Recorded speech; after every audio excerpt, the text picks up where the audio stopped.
He was just an old tailor, forgotten by the world until one rainy morning. A ruined wedding dress and a desperate stranger changed everything. And 2 days later, the police came for him. Not to arrest him, but to take him to court. Not as a criminal, but as something no one ever expected. Let me tell you a story. Not of kings or warriors, but of a man named Samuel. An old tailor with a crooked back, rough hands, and a needle sharper than his fading memory. Samuel's shop was a hidden gem, tucked away in a cracked room squeezed between an old hardware store and a shuttered record shop in a forgotten corner of Detroit. The walls peeled like old parchment, revealing layers of history. Rats made occasional appearances, scurrying across the floor while the flickering fluorescent light cast eerie shadows. The only thing louder than the sigh of his ancient sewing machine was the silence that enveloped him. He lived alone. No wife, no children, no visitors. His only routine: sweep the floor, sip black coffee, and work. His hands were always stained with chalk and thread wax, remnants of countless garments he had lovingly crafted. And when he smiled, which wasn't often, it looked like someone remembering something they'd lost. But there was peace in his silence. He was invisible, and he had made peace with that. Samuel learned the art of stitching from his father, who once crafted suits for Motown musicians, back when the city still sang. Cloth holds secrets, his father used to say. People cry into it, bleed on it, marry in it, bury the dead in it. If you respect the fabric, it will tell you everything. And so Samuel respected fabric like scripture. He never rushed a hem. He never cursed a knot. Even when customers argued over $5, he simply adjusted his glasses, nodded, and returned to his sewing. There was one picture in his shop, a faded photo of a young girl in a denim jacket taped to the inside of his cabinet. Her name was Ellie, his granddaughter. No one ever asked about her. He didn't talk much. He just stitched. Then came that fateful morning. Rain lashed the streets like the sky had cracked open. Half the city was underwater, and the power kept flickering ominously. Samuel was fixing a restaurant server's uniform when the bell over his door rang, not politely, but desperately. A young woman burst in, drenched, shaking, her hands gripping something wrapped in muddy plastic. "Please," she gasped. It's destroyed." With trembling hands, she unwrapped a wedding dress, or what had once been one. The silk was torn, the embroidery snagged, and the train looked like it had been dragged through alley gravel. "My wedding's in 2 days," she said, nearly choking on her words. "I borrowed this dress. I can't afford another. I can't tell my father. Please, can you save it?" She was maybe 23, with blonde hair and eyes swollen from crying. Her earrings were tiny, likely inherited. Her shoes, once white, were now soaked in mud.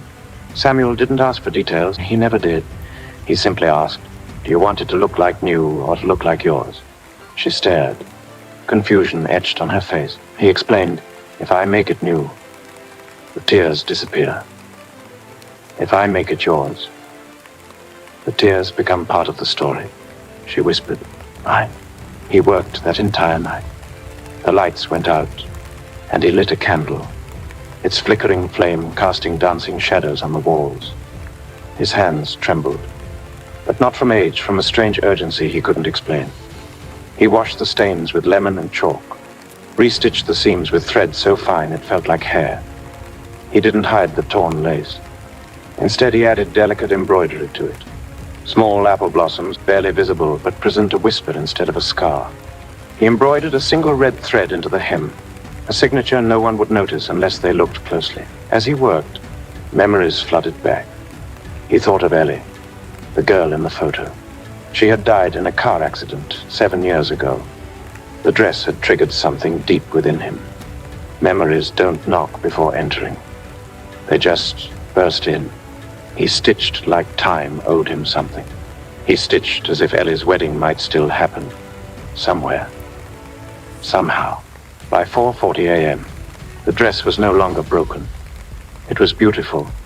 Not untouched, but unmistakably personal. He folded it gently and covered it in white muslin, a protective embrace for the journey ahead. She returned at sunrise. When he unveiled the dress, her eyes widened, and she covered her mouth. Then she began to cry, the kind of cry that releases something stuck inside for years. She offered him money, but he shook his head. "I stitched it because someone stitched me back once," he said, his voice barely above a whisper. She looked at him curiously, but he didn't explain further.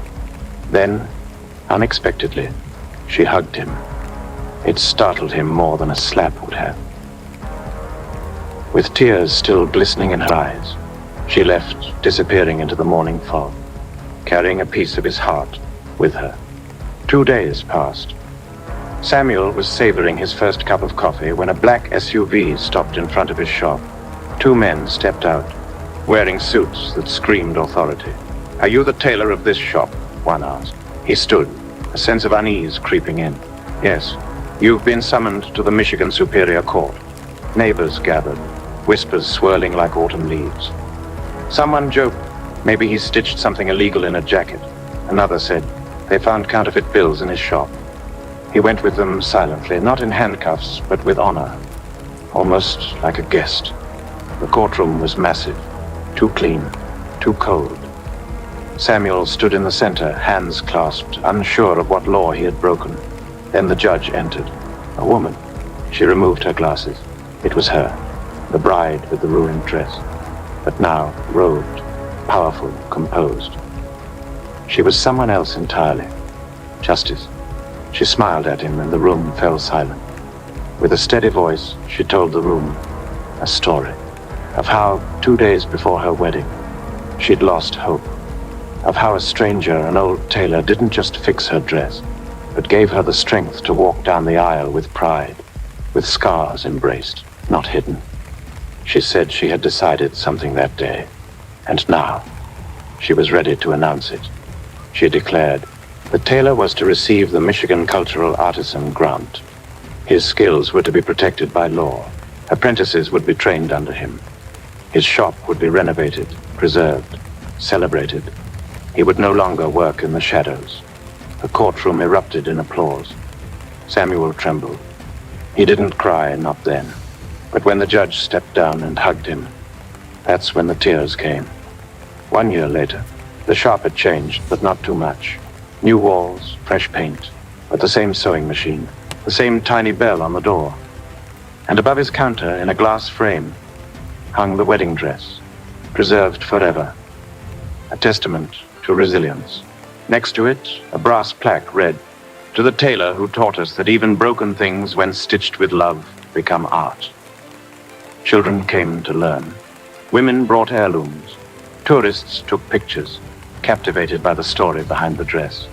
And every morning, Samuel swept the floor, oiled the machine, whispered a prayer for Ellie, and smiled, because now he knew.